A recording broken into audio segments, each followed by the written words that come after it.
Ciao amici, ben ritrovati. Oggi ho pensato di proporvi una serie di personaggi che sono stati protagonisti di più libri, non sempre da leggere in serie. Non citerò i classici Miss Marple e Poirot perché penso che li conoscano tutti, ma il concetto è quello.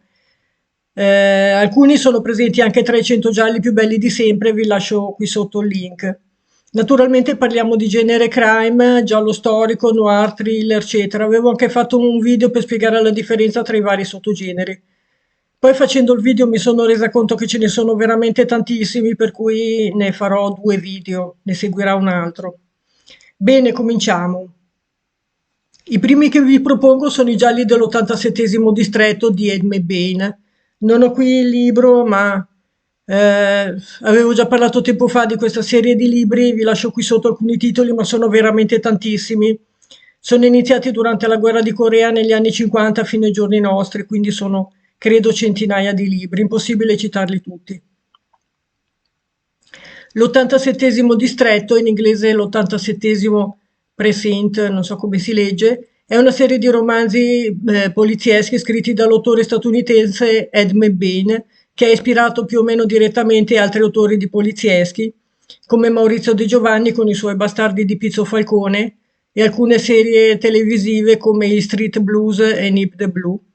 Alcuni romanzi del ciclo sono stati portati sullo schermo cinematografico, il più famoso è Anatomia di un rapimento di Akira Kurosawa, e due sono addirittura stati utilizzati in altrettanti episodi del Tenente Colombo, cambiandone i protagonisti. La serie si basa sulla vita lavorativa e privata degli agenti di un immaginario distretto di polizia situato a Isola, quartiere di una città fittizia la cui geografia McBain ha concepito ruotando di 90 gradi la pianta di Manhattan a New York. Gli altri quartieri della città sono Calms Point, sotto cui si cela Brooklyn, Magesta, Queens, River Head, il Bronx e Bedtown, Staten Island. Il personaggio che con l'ampliarsi della serie ha finito per diventare il protagonista è Steve Carella, mentre a rotazione compaiono gli altri protagonisti. McBain ha spesso fatto riapparire nei romanzi dell'87° distretto alcuni criminali, tra cui il più famoso è il Sordo, spietato rapinatore e assassino. Diversi membri dell'87° sono caduti in servizio nel corso degli anni. I sopravvissuti, la maggior parte, sembrano immuni al passare del tempo. In 50 anni non sono invecchiati sensibilmente, contrariamente all'ambiente socio-economico in cui si muovono, che si è evoluto passando appunto, come dicevo prima, dalla guerra di Corea fino all'11 settembre alla guerra dell'Iraq.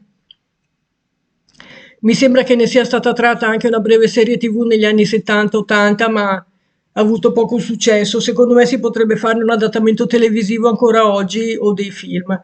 Il bello di questa serie di libri è che sono dei personaggi realistici, non sono le poliziotte, le super fotomodelle uscite da Vogue o hanno dei mezzi stratosferici come CSI, eccetera. Sono dei personaggi normali che svolgono delle indagini in un qualsiasi normale distretto di polizia, non sempre risolvono il giallo, tante volte viene arrestata la persona sbagliata, tante volte magari un paio di libri dopo viene ripresa in mano un'indagine perché si scoprono nuovi indizi, allora poi il giallo viene risolto che era rimasto in sospeso, eccetera, come si svolge normalmente in un normale distretto di polizia. Ecco, non sono molto televisivi come personaggi, sono piuttosto realistici.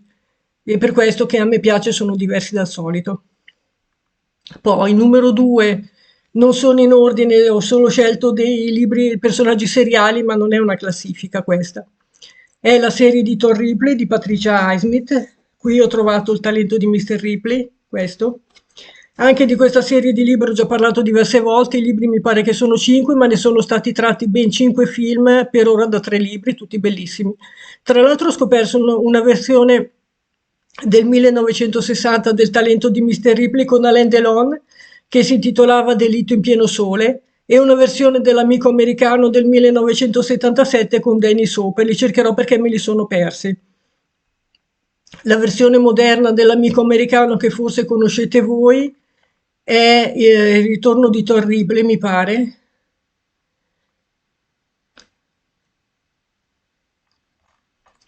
che era il film dove c'era Thor Ripley che trova un giovane corniciaio e lo convince a commettere un delitto, il film di Liliana Cavani. Il titolo del libro è L'amico americano. da cui era stato tratto questo film, appunto. Terza serie sono I delitti dell'abbazia con fratello Catfile di Ellis Peters, una serie di gialli medievali che iniziano intorno all'anno 1000 più o meno, con protagonista un frate che in precedenza è stato anche crociato e sposato, poi più tardi ha avuto la vocazione e si è messo a investigare dal monastero. Anche questa è una vasta serie di libri, ne sono stati fatti tanti, ve ne lascio qualcuno qui sotto. Se avete presente, ne è stata tratta una fortunata serie TV con Derek Jacobi, mi pare negli anni '80, bellissima anche quella.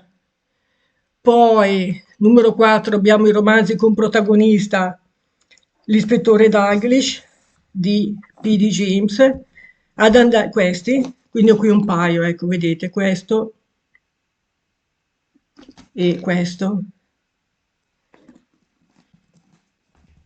Anche questi sono tanti. Un personaggio di fantasia protagonista di una serie di romanzi polizieschi scritti dall'autrice britannica P.D. James. Dalglish appare per la prima volta nel romanzo Copritele il volto, di cui avevo già parlato, un bellissimo libro, e comparirà in altri 13 romanzi. L'autrice lo immagina nato nel 1928 nella contea inglese di Norfolk. Nel primo libro è un vedovo 35enne che oltre alla moglie ha perso anche l'unico figlio. Efficiente ispettore di Scotland Yard e anche un apprezzato poeta. Vi lascio alcuni titoli per provarli.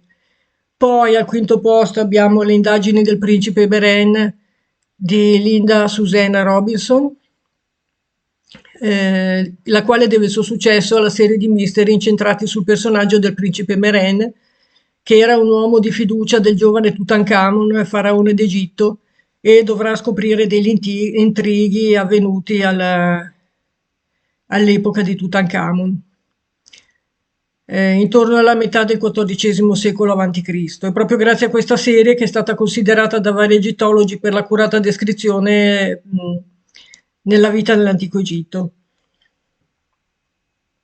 Poi al numero 6 abbiamo la serie di Dan Brown di Robert Langdon, il protagonista intendo. Io ho questo, che ho la versione in inglese di Angeli e Demoni. I primi libri sono libri di genere thriller storico-religioso. Cripto, Angeli e Demoni e La verità del ghiaccio ebbero un riscontro non molto buono, scarso, ma Il Codice da Vinci, il suo quinto romanzo, considerato anche l'opera scritta con sua moglie, divenne un bestseller, salendo nel 2003 in cima alla lista del New York Times bestsellers, già nella prima settimana di pubblicazione con oltre 80 milioni di copie vendute. È da considerarsi tra i libri più conosciuti e venduti del mondo. Sull'onda di questo grande successo sono stati anche rilanciati i primi libri. Sono libri religioso-storico con influenza massonica neanche troppo velata, da cui sono stati tratti anche film di grande successo. Poi vi lascio tutto qui sotto come al solito. Poi, altri due libri sono Presunto Innocente e Innocente di Scott Turow. Io ho qui Presunto Innocente. Sicuramente lo conoscerete, il primo libro da cui è stato tratto il famoso film con Harrison Ford e Greta Scacchi, in cui il procuratore Rusty Sabich viene accusato del delitto della sua amante Caroline Polemos, e nel secondo libro, invece Innocente, lo stesso Sabich viene accusato della morte di sua moglie. Non sono libri collegati, non è un sequel, ma i protagonisti sono gli stessi. La mia impressione, purtroppo, devo dire che sia stato scritto sulla scia del primo libro per sfruttarne il successo, ma non è altrettanto coinvolgente. A me il finale è sembrato un po' scontato e prevedibile. Infatti dopo 20 pagine avevo già capito come andava a finire. Mi piacerebbe sapere se l'avete letto e la vostra opinione. Bene amici, per oggi ho finito, ci vediamo per il secondo video di questa serie. Grazie per la visione, a presto, ciao.